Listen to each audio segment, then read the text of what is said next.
오늘 말씀의 제목을 따라해 보시겠습니다. 관계가 중요하다.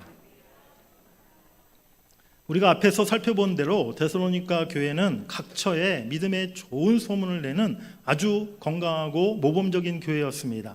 믿음으로 행하고 사랑으로 수고하고 소망 가운데 인내하는 그런 성도들이 모인 교회였어요. 하지만 여러분, 지상의 모든 유형 교회는 절대로 완벽할 수가 없고 온전할 수가 없다는 사실을 우리가 기억해야 될 줄 믿습니다. 오늘 본문에서 바울은 관계의 문제를 집중적으로 교훈하고 권면하고 있는데요. 이것은 데살로니가 교회 안에 어떤 관계에 있어서 문제가 있었다라는 것으로 우리가 생각해 볼 수 있다는 거예요. 데살로니가 교회도, 우리 동문교회도, 전 세계 그 어느 교회도 다 완전할 수는 없다는 것이죠. 그러하기에 늘 변화를 필요로 하고 또 말씀으로 개혁되어야 하는 곳이 바로 교회 공동체임을 우리가 깨달아야 될 줄 믿습니다. 교회의 거룩함과 하나됨과 평안함을 위협하고 깨트리고자 하는 여러 가지 위협적인 요소들이 있어요. 교회 안에 어떤 윤리적인 도덕적인 문제가 발생하면 교회에 어려움이 생기고요. 또 성경의 해석 문제, 교리 해석의 문제 가지고 다툼이 발생하는 경우도 있고, 또 재정의 문제, 또 외부의 어떤 이단의 공격, 이런 것들이 교회의 거룩함과 하나됨을 위협하는 그런 위험 요소들입니다. 그런데 제 목회 경험상 그 무엇보다도 관계의 문제가 교회의 거룩함과 하나됨과 평안함을 흔드는 가장 위협적인 부분이 아닌가라는 그런 생각을 갖게 돼요. 사랑하는 여러분들, 데살로니가전서 4장 5장은요 주의 날, 재림을 기다리는 성도의 삶에 대한 말씀입니다.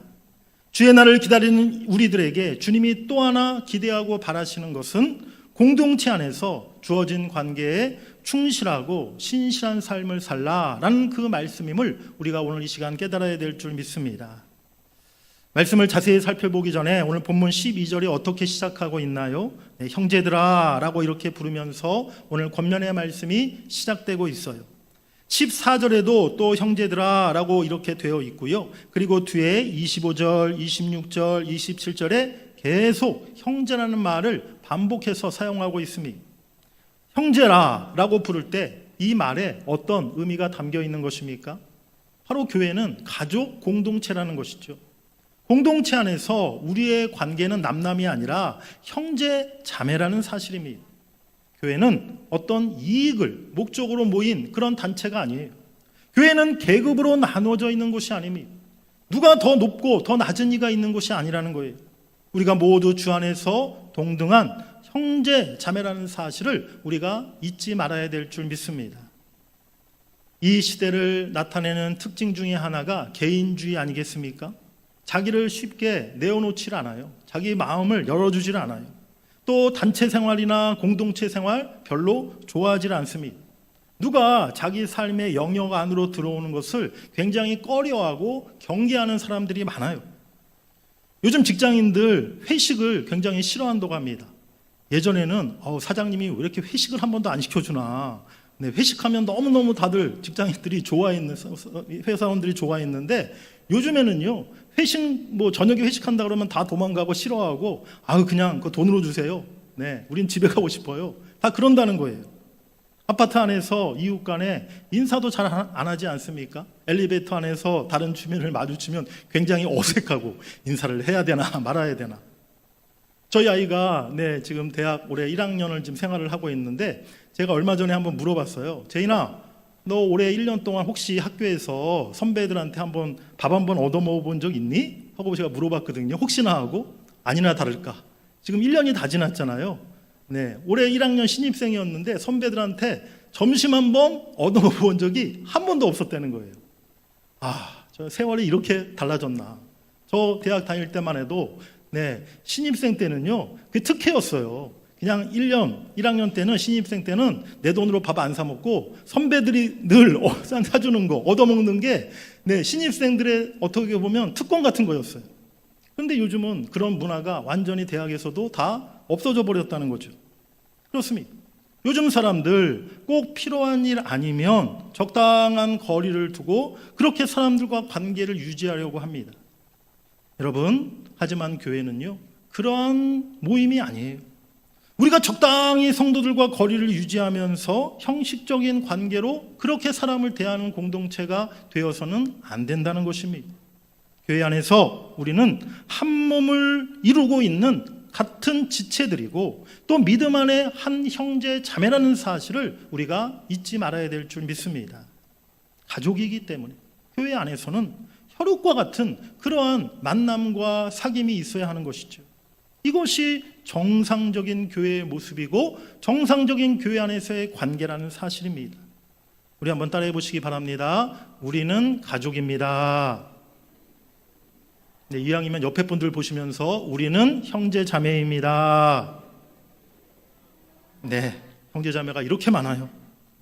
오늘 이 사실을 먼저 기억하시면서 오늘 말씀에 여러분들이 귀 기울이시고 또 은혜 받으시기를 간절히 바랍니다.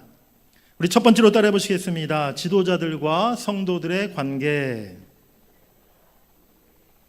우리 본문 12절을 함께 읽겠습니다. 형제들아, 우리가 너희에게 구하노니 너희 가운데서 수고하고 주 안에서 너희를 다스리며 권하는 자들을 너희가 알고. 교회의 지도자들, 영적 리더들이 하는 일, 그것을 세 개의 동사로 오늘 본문은 설명하고 있어요. 수고하고 다스리며 권한다라는 것입니다. 첫 번째로 지도자는 수고하는 자라는 것이죠. 여기서 수고라는 말은 헬라어로 코피파오라는 단어인데요. 열심히 일하다, 또 애쓰다, 피곤하다라는 뜻을 가진 말입니다. 물론 우리가 직장에서 또 장사하고 사업하는 그 모든 일들 다 우리가 열심히 일하고 또 수고하고 힘들고 피곤한 것은 다 마찬가지죠. 하지만 특별히 교회 안에서의 수고는 섬김과 희생이 따르는 수고가 되어야 한다는 것입니다. 교회 직분자, 교회 지도자는 섬기는 자라는 것이죠. 교회의 영적인 리더는 더 많이 희생하는 사람이요, 더 많이 섬기는 사람이 되어야 한다는 사실을 우리가 깨달아야 될 줄 믿습니다. 두 번째로 지도자는 다스리는 자라라고 오늘 말씀하고 있습니다. 여기서 다스리다는 말은 가르치고 지도하다라는 말의 뜻도 있고요. 더불어서 인도하다, 돌보다라는 의미도 갖고 있어요. 그리고 그 앞에 주 안에서라는 조건이 붙어 있지 않습니까? 그렇습니다. 교회 영적 지도자는 세상의 어떤 권세자처럼 위에서 막 권위를 내세우고 군림하는 그러한 사람이 아니라 주님과 같이 주님의 그 마음으로 성도를 가르치고 인도하고 올바른 길로 지도하고 돌보는 그런 일을 하는 사람이라고 오늘 성경은 말씀하고 있습니다. 세 번째로 지도자는 권하는 자입니다. 여기서 권하다라는 말은 어떤 나쁜 행위나 결과에 대해서 경고한다는 뜻이에요. 잘못한 사람을 꾸짖고 징계한다라는 의미를 갖고 있습니다. 권하는 것도 마찬가지죠. 주 안에서 행해야 하는 것입니다. 권면과 책망과 치리의 그 목적과 방법이 주님의 마음으로 사랑과 긍휼 안에서 이루어져야 될 줄 믿습니다. 그리고 이제 성도들이 그 지도자를 어떻게 대해야 하는지도 오늘 말씀하고 있죠. 22절의 마지막 부분에 보면 바로 너희가 알고 라고 말씀하고 있어요. 여기서 알다, 알아준다라는 말은요, 그 가치를 알고 마음에 담아둔다라는 그러한 뜻입니다. 이어서 13절, 우리 13절은 한번 같이 읽어보시겠습니다. 그들의 역사로 말미암아 사랑 안에서 가장 귀히 여기며. 아멘. 귀히 여긴다라는 말은요, 존중하고 존경한다라는 그러한 뜻입니다. 주님이 교회에 세우시고 또 여러분들이 직접 뽑아서 세운 지도자들을 우리가 절대 소홀히 여기지 말아야 한다는 거예요. 그들의 수고를 기억하고 존경하고 사랑함으로 대해야 한다라고 오늘 성경은 우리에게 말씀하고 있는 줄 믿습니다. 사랑하는 여러분, 교회의 모든 직분, 모든 리더의 자리는요, 내 어떤 권리나 주장을 앞세우기보다 섬기고 봉사하고 희생하고 헌신하는 자리임을 우리가 기억해야 될 줄 믿습니다. 목사, 교육자는 말할 것도 없고요. 우리 모든 장로님들, 권사님들, 집사님들, 또 작은 목자, 선교회장, 교사, 찬양대, 각 부서의 팀장, 부장님들 다 마찬가지인 것이죠. 하지만 여러분, 우리가 그들의 수고와 헌신을 너무 당연한 것으로, 그들이 마땅히 의뢰해야 하는 것으로 그렇게 생각할 것만이 아니라 고마운 마음, 귀히 여기는 마음, 존중하고 존경하는 마음을 우리는 가져야 될 줄 믿습니다. 담임 목사인 저도요, 외부에서 다른 교회 목사님들이나 그런 일은 별로 없지만 다른 교회 밖의 사람들, 다른 교회 성도들이 저를 칭찬해주고 잘한다 그런 말은요, 듣기는 좋을지 모르겠지만 마음에 별로 남지는 않아요. 별로 그렇게 큰 감동이나 은혜가 되지 않습니다. 제가 가장 기쁘고 힘이 되고 감동이 되는 것은 우리 동문교회 성도님들, 여러분들이 저에게 관심을 가져주시고 저를 사랑해 주시고 저를 위해 기도해 주신다는 것, 그게 가장 고마운 일이고 저에게 감동이 되고 또 저에게 가장 목회에 큰 힘이 된다는 것이죠. 또 우리 교회에 많은 우리 평신도 리더들, 지도자들이 있지 않습니까? 정말 아무 대가 없이 100% 섬기고 봉사하는 분들 아닙니까? 때로는 일을 하다 보면 우리들 마음에 안 들 때도 있고요, 실수하실 때도 있어요. 그럴 때 왜 이렇게 일을 제대로 못하냐, 왜 이렇게 실수가 많냐, 왜 이렇게 더 열심히 못하느냐 지적하고 책망하는 말보다는 정말 애쓰고 수고하셨습니다, 정말 잘하셨습니다, 늘 고맙고 감사합니다, 우리 장로님, 권사님, 집사님이 최고입니다. 네, 이걸 뭐라고 들어가요? 쌍따봉인가요? 네, 정말 최고입니다. 우리가 교회 안에서 이런 칭찬과 인사의 말을 서로 많이 할 수 있기를 원합니다. 올 한 해도 우리 교회를 위해서 참 묵묵히 수고하고 또 고생하고 섬기신 많은 분들이 계시지 않습니까?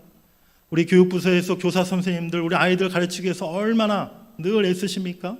우리 각 선교회 회장님들, 선교회를 또 이끌으시느라고 얼마나 애쓰셨어요? 우리 목장에서 또 작은 목자님들, 또 말씀 가르치고 우리 목원들 또 인도하시느라 얼마나 수고하셨습니까?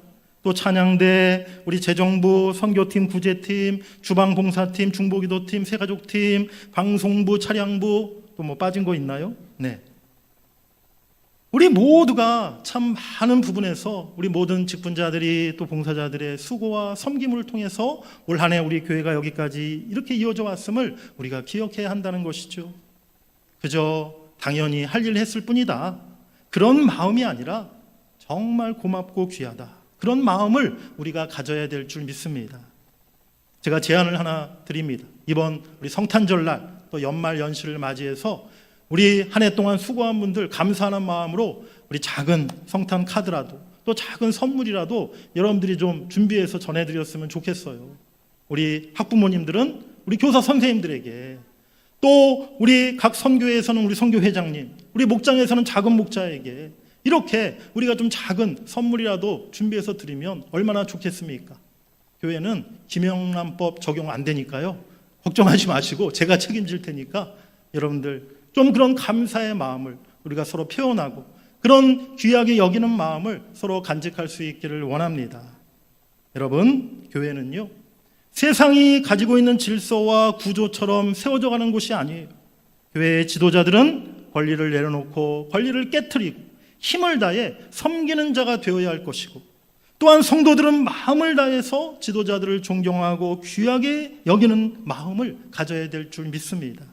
그리할 때 교회의 화목함과 평안함이 지켜질 수 있다는 것을 여러분들이 기억하시기를 간절히 바랍니다. 오늘날 많은 교회에서 성도는 목회자나 교회 중직자들에게 상처받고 또 지도자는 성도들 때문에 상처받아서 서로 마음을 닫고 신뢰하지 않고 서로를 판단하고 비판하는 일들이 얼마나 많습니까? 또 과거의 일들이 오늘의 관계를 가로막는 그런 경우도 많이 있지 않습니까? 사랑하는 여러분, 저와 여러분들이 오늘 이 말씀 앞에 그런 마음들이 있었다면 다 내려놓고 오늘 이 말씀에 우리가 순종하고 따를 수 있기를 원합니다. 우리 한번 따라해 보시겠습니다. 사랑 안에서 가장 귀히 여기며 너희끼리 화목하라. 아멘. 오늘 말씀 그대로 주의 사랑 안에서 우리가 서로를 귀히 여기며 화목함과 하나됨을 이루기에 힘쓸 수 있는 우리 교회 될 수 있기를 주의 이름으로 간절히 축복합니다. 우리 두 번째로 따라해 보시겠습니다. 서로 화목하고 돌아보라.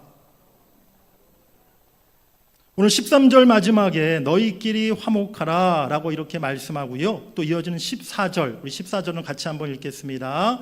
또 형제들아 너희를 권면하노니 게으른 자들을 권계하며 마음이 약한 자들을 격려하고 힘이 없는 자들을 붙들어주며 모든 사람에게 오래 참으라. 아멘. 여기서 너희는 교회 안의 성도들, 평신도들 간의 관계를 말하는데요, 성도 간에 어떻게 하라라고 오늘 권면합니까? 서로 화목하라, 서로 평화롭게 친밀하게 지내라는 거예요. 그리고 게으른 자들을 권계하고 마음이 약한 자들을 격려하고 힘이 없는 자들을 붙들어주라 라고 말씀하고 있습니다. 이것은 교회 안에서 서로가 서로를 돌아보며 신앙생활을 해야 한다는 것이죠. 그저 나만을 생각하는 신앙생활이 아니라 공동체 안에 있는 다른 지체들에게 늘 관심을 가지고 격려하고 힘이 되어주는 그런 성도가 되라는 말씀인 것입니다. 오늘날 현대사회의 또 다른 특징 중에 하나가 익명성입니다. 자신을 드러내는 것을 싫어한다는 거예요. 다른 사람으로부터 시선을 갖고 관심 받는 것도 싫고 또 내가 남에게 관심을 주는 것도 부담스러워합니다. 우리 교회의 본당 지금 의자는 옛날 장의자 아닙니까? 네, 이게 장의자가 길어서 여러 명이 4명, 5명이 함께 이렇게 앉도록 되어 있죠. 장의자가 사실은 좀 불편한 점이 있어요. 그래서 요즘은 다른 교회 가보면요, 이 장의자 이제 다 별로 쓰질 않습니다. 요즘 여러분 다른 교회 안 가보셔서 모르겠지만 저는 이제 다른 교회를 가보지 않습니까? 가보면 거의 다 요즘 교회는요 다 개인 의자, 네, 그냥 한 명씩 앉을 수 있는 이렇게 팔걸이도 있고 이렇게 분리되는 그러한 의자를 대부분 교회들이 사용하고 있더라고요. 왜 그렇습니까? 네, 함께 앉는 것이 불편한 거예요. 몸이 부딪히고 이렇게 그냥 뭐 서로 꼭 인사해야 되고 얼굴 마주 봐야 되고 이게 싫은 거예요. 교회 안에서도 지금 이런 문화가 지금 퍼져가고 있다는 거예요.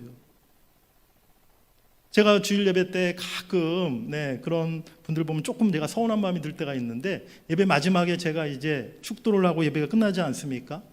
근데 제가 이제 축도를 마치고 사실은 이제 거의 뭐 제가 한 1분, 2분 안에 이제 저 뒤로 내려가거든요. 우리 성도님들 돌아가실 때 인사하려고. 그런데 축도가 다 끝나지도 않았는데 그냥 뭐가 이렇게 바쁘신지, 저와 인사도 안 하고 아주 그냥 쏜살같이 밑으로 내려가시는 분들이 가끔 계세요. 제가 좀 서운할 때가 있어요. 담임 목사와 인사 한번 하는 게 이렇게 어려우신가. 또 교회 오면 앞만 보고 이렇게 아무와도 눈도 안 마주치고 또 예배 마치면 집에 가시는 분도 계세요. 물론 예배 시간에는 앞만 보셔야겠지만 예배가 끝나면요, 우리가 서로 옆 사람의 얼굴을 좀 돌아봐야 될 줄 믿습니다. 옆에 분들과 한번 얼굴 보시면서 제 얼굴 좀 봐주세요. 다들 예쁘시고 다들 멋있으신데 좀 서로 얼굴 좀 봐주시면 좋겠어요. 성경은 교회 안에서 우리 간에 서로 화목하고 서로를 돌아보라 라고 이렇게 말씀하고 있어요. 특별히 어떤 사람을 돌아보라고 오늘 말씀합니까? 게으른 자, 교회 일에 무관심하고 열심이 없는 사람을 특별히 돌아보라고 말씀합니다. 그런 사람이 있을 때 어떻게 해야 돼요? 미워하고 그냥 내쳐야 됩니까? 아니죠. 사랑으로 가르치고 세워가야 한다는 거예요. 비난하는 것이 아니라 사랑의 마음으로 따뜻한 말로 조언하고 가르침으로 그 사람도 교회 일꾼이 될 수 있도록 이끌어줘야 한다는 것이죠. 잠언 27장 17절 말씀에 보면 철이 철을 날카롭게 하는 것 같이 사람이 그의 친구의 얼굴을 빛나게 하느니라 라고 말씀합니다. 두 개의 철이 서로 부딪혀서 더 날카롭게 되는 것처럼 성도 사이에 그 조언과 권면이 서로의 인격과 능력을 더 발전시키고 서로를 더 빛나는 존재로 만들어준다는 것입니다. 두 번째로 마음이 약한 자를 돌보라라고 말씀하고 있어요. 데살로니가 교회에 주의 재림을 기다리면서도 마음의 확신을 가지지 못한 마음이 약한 사람들이 있었다는 것이죠. 세상 가운데 믿음을 지키지 못하고 흔들리는 성도들도 있었어요. 그들을 특별히 격려하고 도와주라 라고 오늘 말씀하고 있는 것입니다. 우리 로마서 15장 1절 말씀을 한번 같이 읽어보시겠습니다. 믿음이 강한 우리는 마땅히 믿음이 약한 자의 약점을 담당하고 자기를 기쁘게 하지 아니할 것이라. 아멘.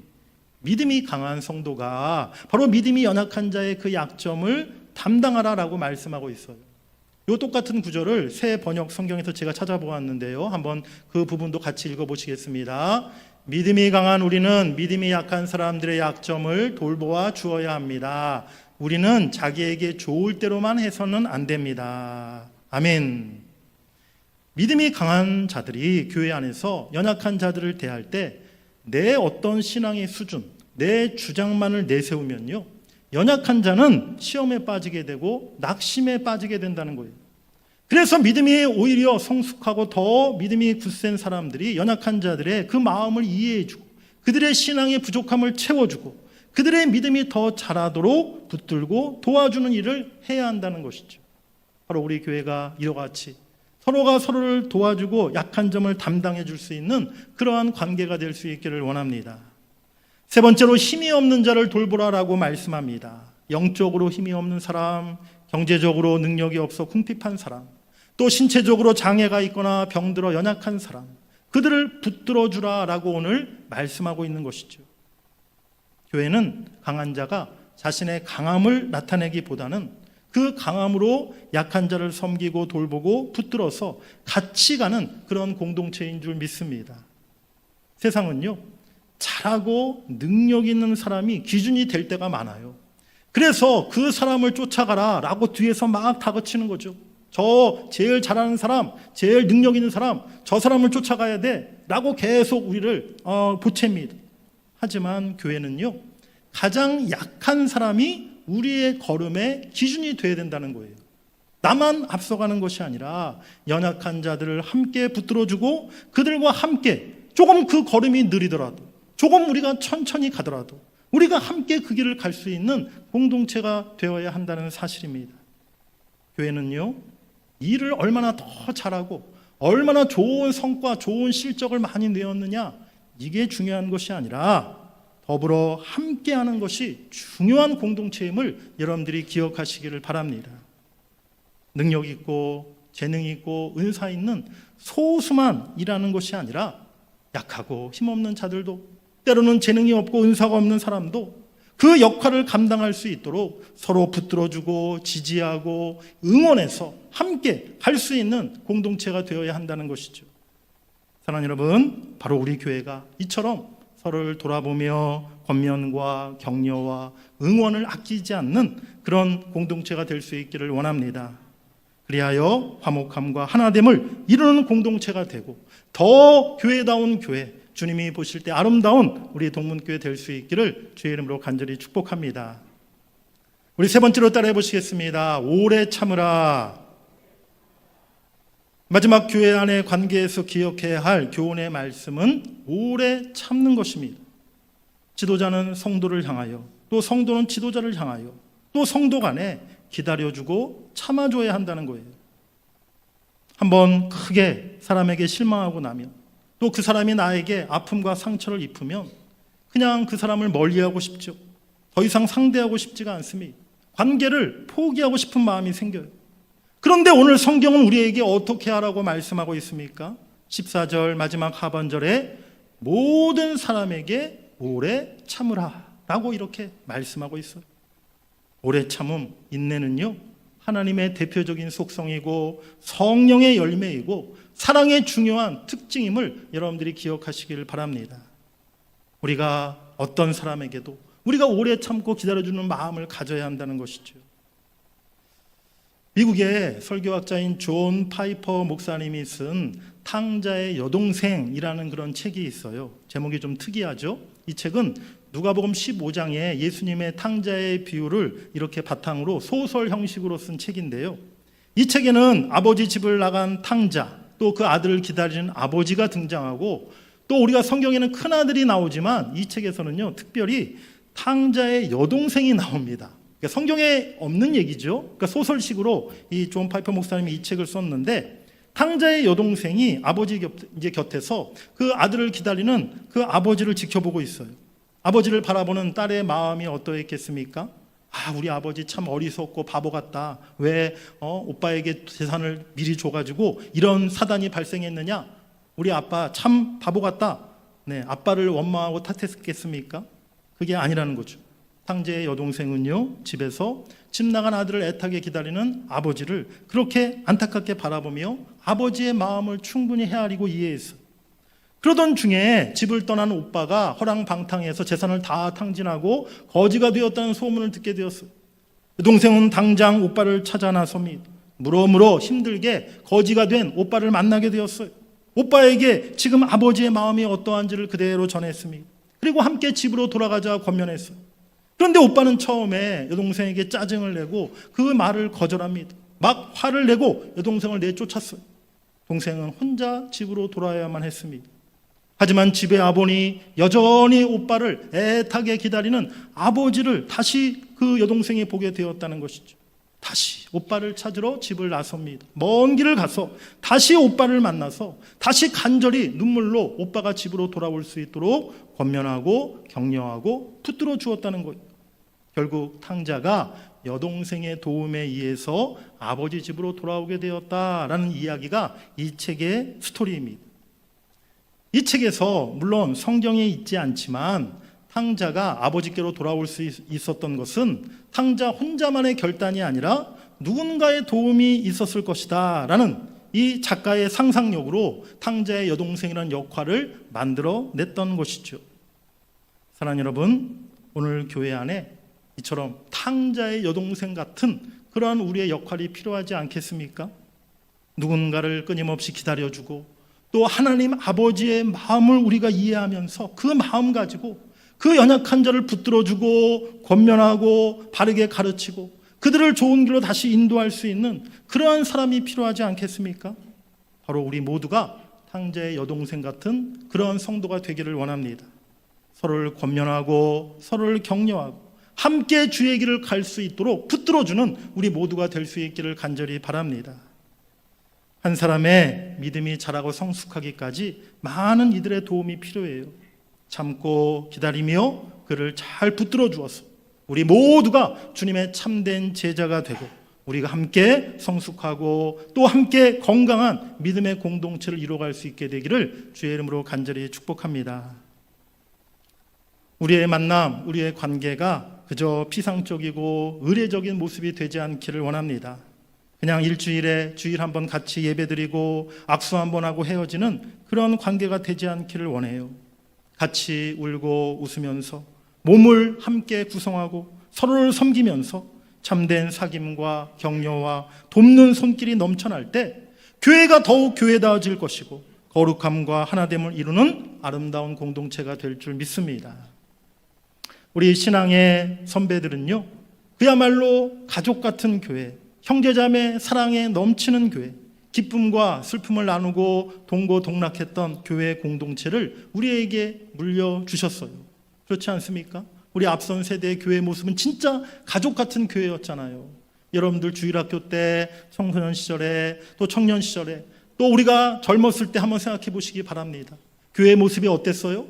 그야말로 친형제 자매보다 친가족보다 우리 부모님처럼 그렇게 따뜻한 사랑과 또 관심을 받았던 것이 교회의 모습 아니었습니까? 우리 교회 공동체를 우리가 모든 면에서 더 건강하고 따뜻하고 더 사랑이 넘쳐나는 그 모습으로 우리 다음 세대에 물려줄 수 있게 되기를 원합니다. 저와 여러분 모두가 그런 공동체를 만들기 위해서 지도자로서 또 성도로서 한 형제자매로서 우리가 해야 할 역할들을 신실하게 감당해 나갈 수 있기를 원합니다. 서로를 귀히 여기고 서로에게 힘이 되어주고 주 안에서 하나됨을 이루는 교회다운 교회, 믿음과 소망의 공동체, 우리 동문교회 될 수 있기를 주의 이름으로 간절히 축원합니다.